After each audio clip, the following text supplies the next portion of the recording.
Welcome to the Fralin Spotlight Talks for YouTube. Before we begin, I encourage you to use these videos interactively. When you are prompted to observe, pause the video and look carefully. When the educator asks a question, feel free to pause the video again and discuss your observations and ideas, making sure to address what you see that makes you say that. Enjoy!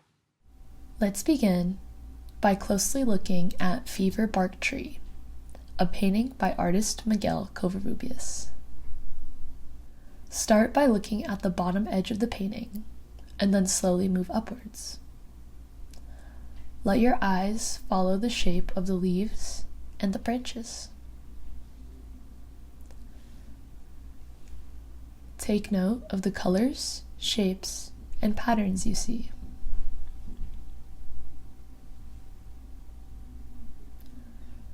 What do you notice first? What colors and shapes stand out to you? If you're viewing this in a group, feel free to pause the video and share your observations with a partner. If you're viewing this on your own, write down some of your observations.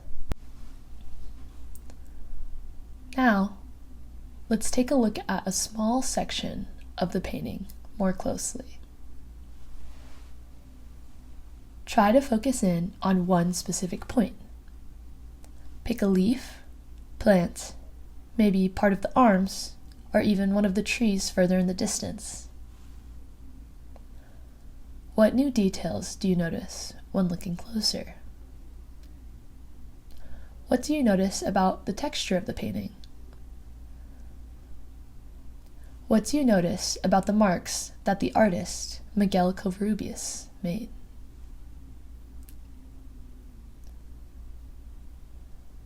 Maybe you notice the layering of color, visible clearly on leaves like these. I notice these areas of dark shadows and bright highlights that make the arms look rounded and the blade look shiny.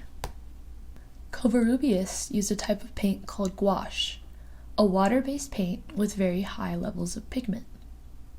Gouache is similar to watercolor, but it has more pigment, making it more opaque and less see-through than traditional watercolors. This made it possible for Covarrubias to layer white gouache paint on top to highlight the bright areas of the blade and the leaves. Does this image remind you of anything you've seen before? What shapes are familiar, and what shapes are unfamiliar to you? If you could pick one word to describe the style of the painting, what would it be? Again, feel free to pause the video here to share your ideas or write them down.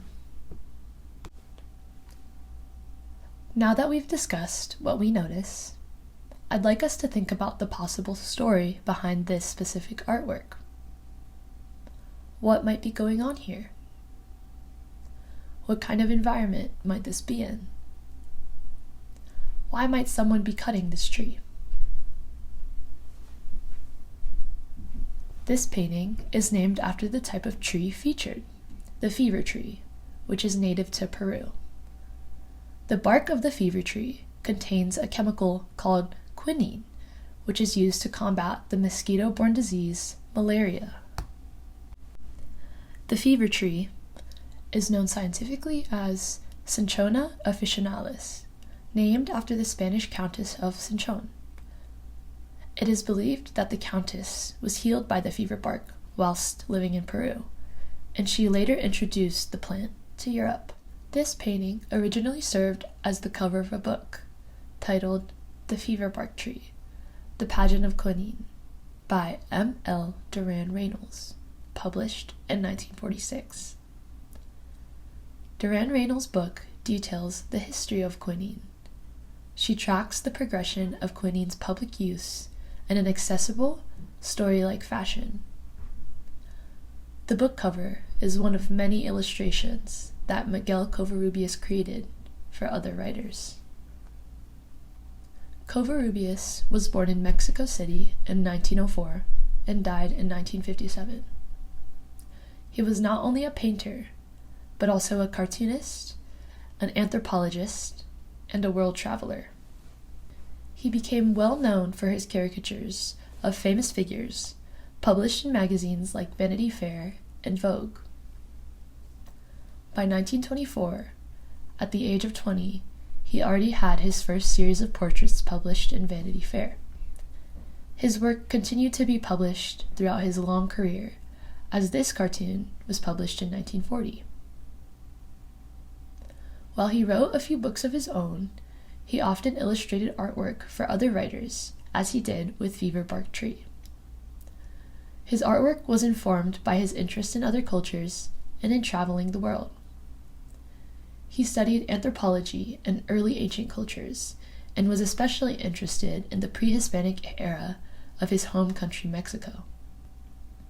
This specific cartoon was created to document an exhibition he helped curate at the Museum of Modern Art, titled 20 Centuries of Mexican Art. He visited several different countries with his wife, Rosa. He would sketch and paint everywhere they went, while Rosa spent her time doing photography. Why might Covarrubias have chosen to document his travels using artwork? How do paintings and drawings tell a story that photography and text can't? Imagine you were to go on a journey of your own to any place in the world, just like Covarrubias did. Where would you travel? How would you document your travels? Thank you so much for taking the time to view Fever Tree. I hope that the work of Miguel Covarrubias has sparked new ideas about how we use art in our everyday lives. We hope you've enjoyed this Writer's Eye Spotlight Talk. Please reach out to the Education Department with any questions or feedback. Our email is museumoutreach@virginia.edu.